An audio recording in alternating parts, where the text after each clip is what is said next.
Olá, meu amado irmão, graça e paz. Vamos fazer a leitura lá no Salmo 3 e vamos meditar acerca do que o salmista nos traz e que nos sirva de lição para o nosso dia a dia, diante de tantos problemas, diante de tantas dificuldades. Entendemos que todos nós, naturalmente, estaremos passando por problemas, mas vamos lembrar sempre como o salmista, nos seus maiores momentos de dificuldade, ele lembrava sempre quem era o Deus que o guardava e que o protegia. Vamos ao texto, queridos, vamos ler a mensagem e vamos refletir. Senhor, como o número dos meus adversários tem crescido, muitos se levantam contra mim, muitos dizem de mim, em Deus não há salvação para ele. Mas tu, Senhor, és o escudo ao meu redor, a minha glória, aquele que levanta a minha cabeça. Clamo ao Senhor com a minha voz, e ele me responde do seu santo monte. Eu me deito, durmo e acordo, pois o Senhor me sustenta. Não tenho medo de milhares que me cercam. Levanta-te, Senhor, salva-me, meu Deus, pois atinges no queixo todos os meus inimigos. Quebras os dentes dos ímpios. A salvação vem do Senhor. A tua bênção está sobre o teu povo. Amém, amado irmão. Esse texto, ele nos traz a lembrança de um momento muito difícil vivido pela vida do salmista. Aqui esse texto ele foi escrito, ou seja, de autoria do rei Davi. Esse texto se passa em um momento de perseguição do seu próprio filho, Absalão. Absalão, almejando aí o trono de Davi, ele acaba numa perseguição ferrenha a seu próprio pai. Então, meus amados irmãos, imagina a dor que estava sentindo o salmista. Primeiro, ele acaba sendo destronado. Segundo, os seus adversários começavam a aumentar. Terceiro, e acredito que o pior momento em que ele estava vendo essa situação, quem era o seu inimigo principal, o seu maior arco-rival, o seu próprio filho.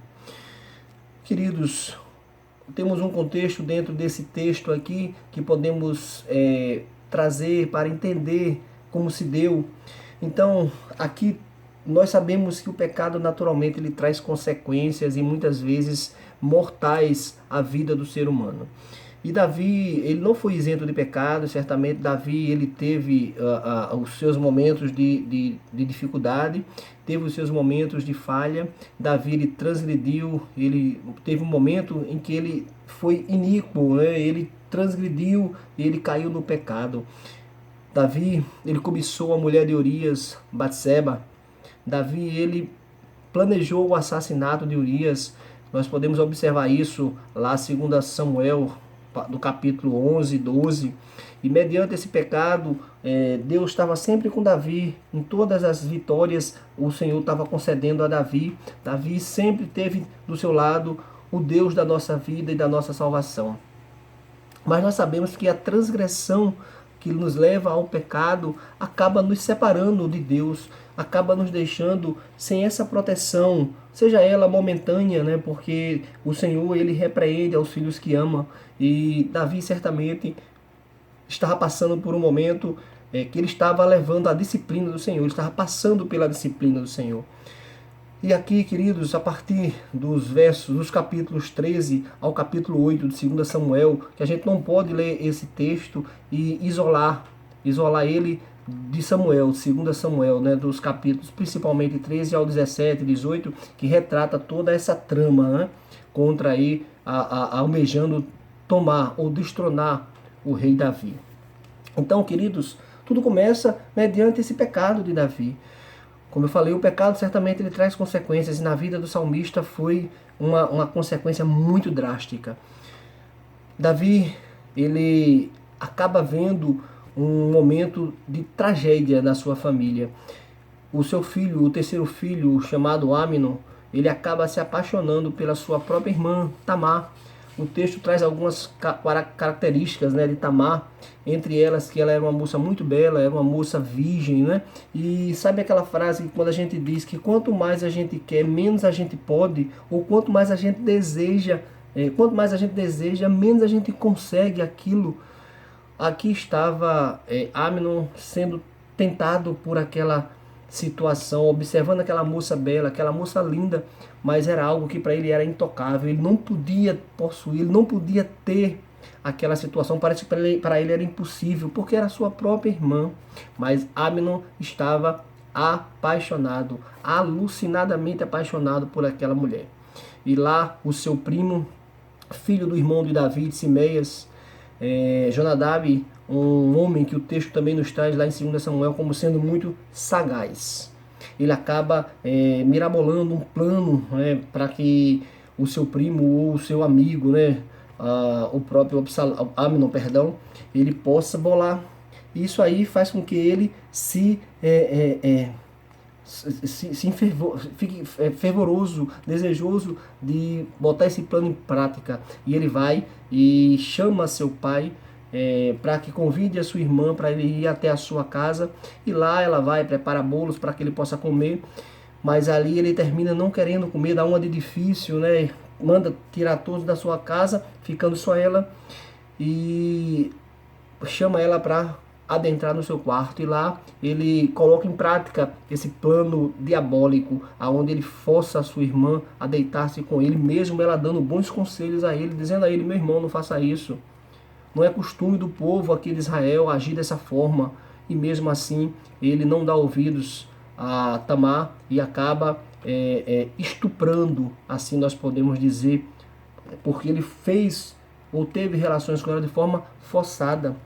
E assim se deu esse primeiro momento de tragédia na família, né? Onde se inicia o seu irmão, o Absalão. Ele vê a situação da sua irmã saindo de lá, daquele lugar, chorando, desesperada, e termina guardando aquilo para si. Não fala nada a primeiro momento, mas Absalão era um homem vingativo. Algumas qualidades de Absalão, entre elas, ele era uma pessoa muito vingativa. Ele era uma pessoa que calculava tudo certo, tudo na medida, e colocava em prática os seus planos também diabólicos. Então, o que acontece, meu amado irmão, minha amada irmã? A tragédia estava consumada naquela casa. Em um certo momento, Absalão convida seu pai com os seus irmãos. Ele estava tosqueando lá as ovelhas e acaba convencendo o pai de deixar pelo menos os seus filhos irem, os seus irmãos, até a sua casa e participarem de uma festa. E lá ele bola o plano e acaba matando Amnon. Então Davi ele passa agora a ter essa grande tragédia em sua família, aonde um filho seu mata o outro, que é o seu irmão, e aquela tragédia naquela casa entra de uma forma assoladora, e o Davi chora, sofre bastante, mas Absalão acaba saindo daquele lugar, ele sai foragido, e Absalão passa algum tempo afastado de Israel, mas logo aquela dor vai passando e percebe-se, o seu servo fiel Joás, que ele está esquecendo tanto quanto aquela situação, e traz de volta, monta uma outra situação para que o seu filho retorne, e ele retorna. E no seu retorno, Absalão começa a galgar certas coisas, e o foco principal de Absalão é tomar o trono de Davi. E assim ele começa a bolar planos mirabolantes para poder destronar Davi. E assim ocorre. Davi é destronado, Davi acaba fugindo, Davi acaba sendo perseguido pelo exército de Israel. Mas uma coisa Davi tinha em mente, que ele não estava só, que cada vez mais que ia aumentando o número daqueles adversários, cada vez mais Davi sentia a presença de Deus na sua vida. E o texto, quando nós lemos no verso 1, ele já nos mostra duas situações bastante importantes e interessantes para que nós venhamos a entender, o contexto dessa perseguição. Observe o que ele diz no verso 1: Senhor, como o número dos meus adversários tem crescido, muitos se levantam contra mim. Duas palavras aqui nos chamam a atenção. Primeira é número, ou seja, ele aqui está afirmando que a quantidade de pessoas, de soldados, de exército que está sendo direcionado até a sua pessoa é agora maior do que era antes. Ele não estava sendo mais só perseguido por outros povos, por povos estrangeiros. Agora ele diz que o número dos seus adversários tem crescido. E aqui são os homens de Israel, o próprio povo de Israel estava seguindo aquele homem que é o rei daquele lugar, mas que momentaneamente foi destronado pela ambição do seu filho. Mas ainda, e aqui ele diz, na parte B do verso 1, muitos se levantaram contra mim. Ele diz que os adversários não só têm aumentado, pior ainda, eles agora estão diversificados, porque até o próprio filho de Salomão, de Davi, está o perseguindo. Que situação triste, queridos. Pai sendo perseguido pelo próprio filho, filho querendo matar o próprio pai. Então, meus amados irmãos, nós temos aqui o texto onde Davi ele vai nos relatar um momento de fuga, de grande tristeza na sua vida por uma perseguição ferrenha. Além do povo de Israel estar perseguindo Davi pelas tramas de Absalão, para fazer com que o povo se revoltasse contra Davi, para fazer com que o povo se juntasse e viesse a destronar junto com Absalão e começasse a perseguir Davi para tirar a sua vida, porque só tirando a vida dele, ele ia estar sendo coroado com a coroa do rei Davi e passaria a ser o novo rei de Israel antecipadamente. Então, meus amados irmãos, Davi, ele tem uma certeza no seu coração que aqueles adversários, que aquela perseguição, embora viesse de homens, Deus estava no comando e no controle de todas as coisas. Aqui, o medo poderia estar tomando conta da vida deste homem. Certamente, e nós, quando estamos em momentos de dificuldade, bate no nosso coração certo desespero, certa angústia, certa aflição. Mas nós devemos entender que, em meio a estas situações, Deus não nos abandona. Ele não nos coloca em um lugar ou em uma situação e nos abandona. Ele está lá conosco, ele passa conosco no vale. E certamente Deus estava aqui com Davi, mas Davi precisava ser disciplinado para entender que o pecado não pode ficar impune na vida do crente. Nós, quando pecamos, certamente vem a disciplina do Senhor. E Davi estava sendo corrigido, amados. O verso 2, Davi diz: muitos dizem de mim, em Deus não há salvação para ele. Observe que o salmista aqui, ele começa a ser zombado por várias pessoas. Um homem que tinha sido destronado, que era rei, agora era motivo de zombaria, de escárnio. Se nós observarmos lá em 2 Samuel, mais preciso por volta do capítulo 16, lá no verso 5, observe comigo o que aqui nos diz. Quando o rei Davi chegou a Baurim, ia saindo dali um homem chamado Simei, filho de Gera, da linhagem da família de Saul. Ele vinha amaldiçoando, também atirava pedras contra Davi e todos os seus servos, embora todo o povo e todos os guerreiros estivessem à direita e à esquerda do rei. E amaldiçoando, Simei dizia assim: sai, sai, assassino perverso. O Senhor está te retribuindo por todo o sangue derramado da família de Saul, no lugar de quem tens reinado. Mas o Senhor já entregou ao reino o teu filho Absalão. Agora tu estás condenado, pois és um assassino. Observe que aquele homem estava zombando, estava ridicularizando o salmista, o rei de Israel, que fora destronado momentaneamente, porque todas as coisas estão sob o controle e o domínio de Deus. Davi estava sendo disciplinado, mas Deus não havia esquecido da sua promessa, porque a sua promessa certamente ia ocorrer. O plano do Senhor não pode ser destruído nem frustrado. Assim conhece o Jó, quando reconhece que os planos do Senhor jamais poderão ser frustrados. Assim o salmista, ele, mesmo sendo motivo de zombaria naquele momento, ele tinha a plena convicção que o Deus que estava com ele naquele lugar. É o mesmo Deus que iria o tirar daquela situação. Porque os planos do Senhor certamente iriam ocorrer da forma que ele havia planejado no seu decreto eterno, através dos pactos. As alianças certamente iam sendo desenvolvidas no decorrer desse pacto. Então Davi, ele estava ciente, meu querido, que meio a tantos problemas aqui que ele vinha passando, certamente o Senhor estava com Davi, guardando a sua vida e o protegendo das mãos desses homens maus e perversos, inclusive das mãos do seu próprio filho, que estava tramando, estava contra ele para tirar a sua vida e tomar a sua coroa. E o texto continua. Agora Davi, primeiramente, quando nós observamos, ele primeiro nos versos 1 e 2, ele vem reconhecer o momento de adversidade que ele estava passando. Realmente ele estava num momento muito difícil. Mas Davi reconhece que mesmo a este problema, ele não está só. Embora o povo tivesse o traído, o povo tivesse o deixado, ele tinha a pessoa mais importante do seu lado, que era a pessoa do Senhor, que era o Deus da sua vida e da sua salvação. Olha o que ele diz no verso 3: mas tu, Senhor, és o escudo ao meu redor, a minha glória, aquele que me levanta, aquele que levanta a minha cabeça. Então aqui Davi, ele reconhece que mesmo ele tendo esses problemas, estando passando por esta situação, Davi, ele vem confiar na pessoa do nosso Deus. Ele vem dizer, afirmar que é o Senhor que é a proteção.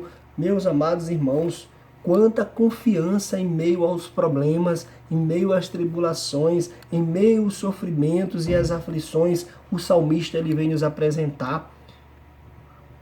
Certamente muitos de nós não conseguiríamos ter esta consciência de reconhecer o problema, mas de saber que maior que o problema é o Deus que nós servimos. E aqui o salmista ele vem justamente apresentar isso, reconhecendo em Deus esta proteção. Ele era o escudo. Essa palavra escudo aqui é a mesma palavra aplicada lá em Gênesis para Abraão, quando Deus diz a Abraão que ele é o escudo que protege Abraão. Então o Davi, ele lembra destas palavras e traz para ele dizendo que Deus é o escudo que o guarda, que o protege.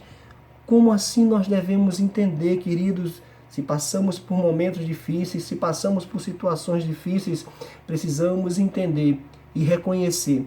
Estamos passando, estamos sofrendo, mas precisamos lembrar que neste sofrimento, nesta disciplina talvez que estejamos passando, o Senhor passa conosco, Ele está do nosso lado, Ele está nos guardando, Ele está nos protegendo, embora tenhamos que passar por esse momento. É uma lapidação, é um trabalhar do Senhor para que nós venhamos a amadurecer a nossa fé, amadurecer a nossa vida cristã.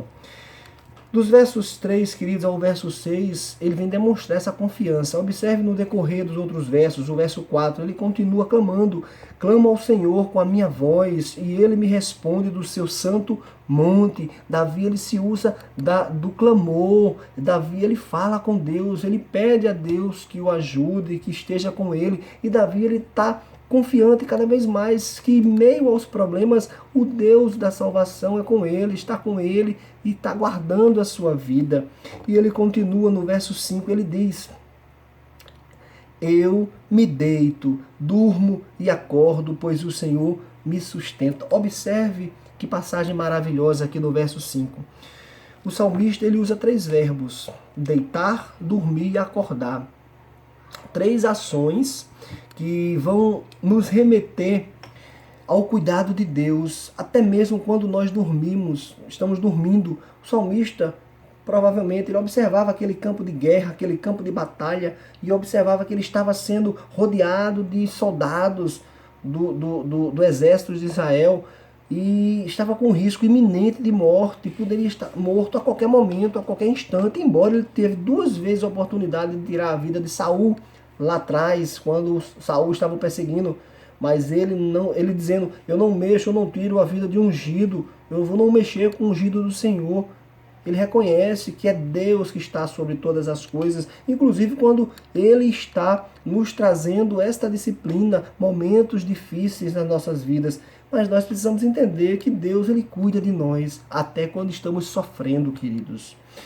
Então o salmista, no verso 5, ele tem aqui a plena consciência de saber que vai haver um momento que ele precisaria descansar, porque o corpo cansa. Imagina Davi naquela tensão, naquela preocupação, tentando ficar acordado 24 horas, dia após dia. Um momento ele ia cair.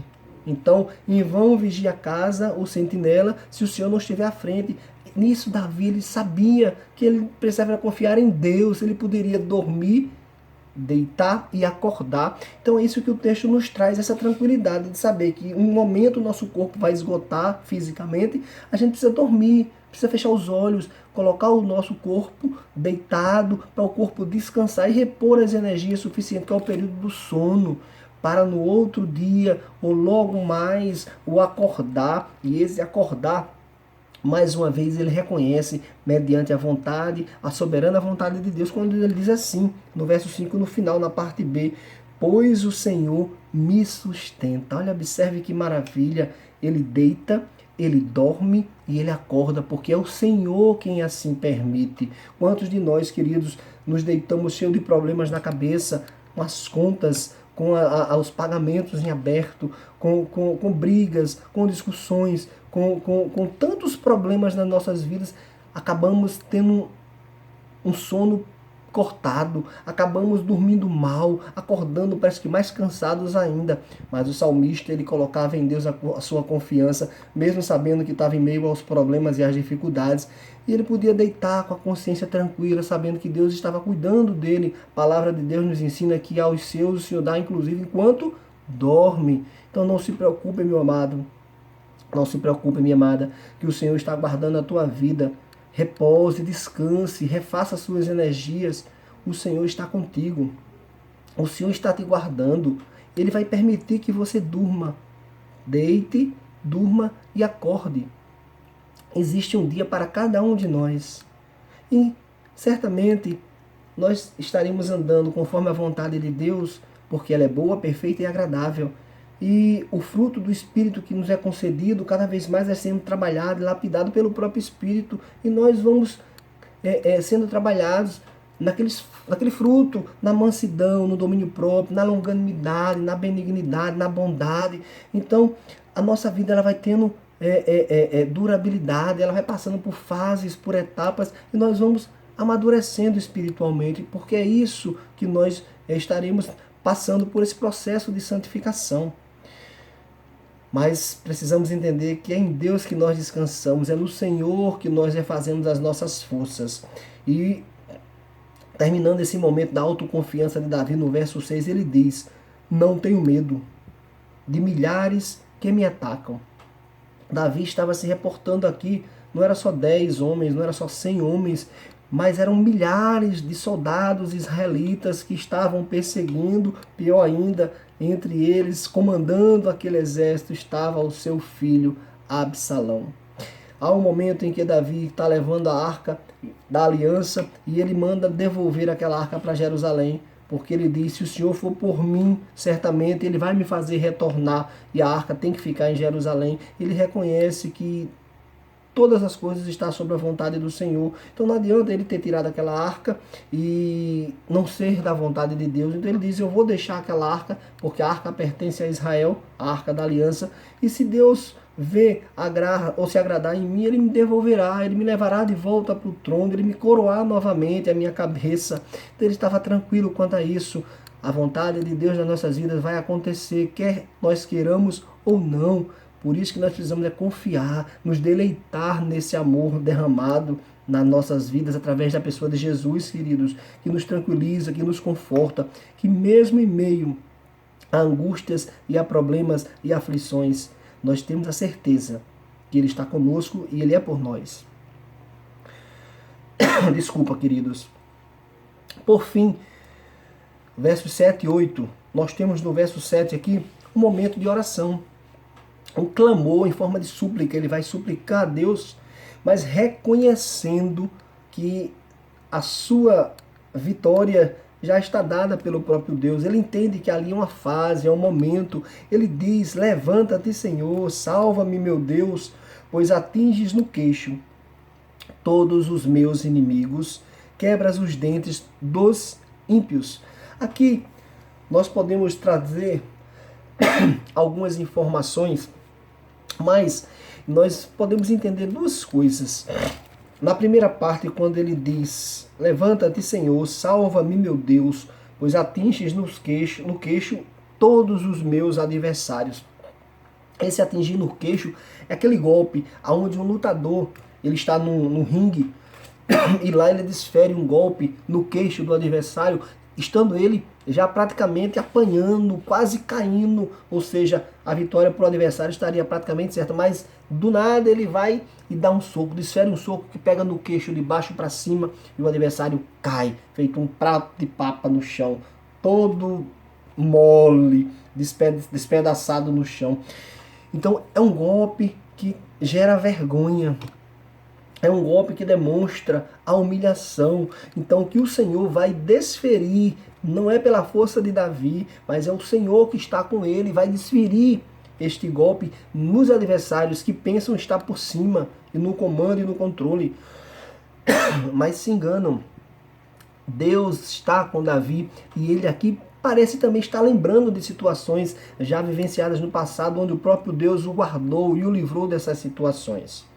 E ele ainda diz, ele continua: quebras os dentes dos ímpios. Aqui é a figura que nós podemos trazer de um animal feroz, de um animal muito feroz, por exemplo, um leão, uma onça, um tigre, um urso, aquelas presas, aquelas garras, mas aqui com um soco ele chega a quebrar aqueles dentes. Imagina um animal como este, sem as suas presas, sem as suas garras, o que ele pode fazer? Nada. Então é isso que Davi tinha certeza e a consciência de saber que não se preocuparia, porque o Senhor estaria naquele lugar, naquela batalha, que aquela vitória seria de Deus, não seria dos seus adversários, que aquela vitória seria para que o seu reino pudesse ser restituído, para que o pacto feito com Davi fosse dar ou pudesse dar continuidade, porque a partir de Davi viria a linhagem de Cristo.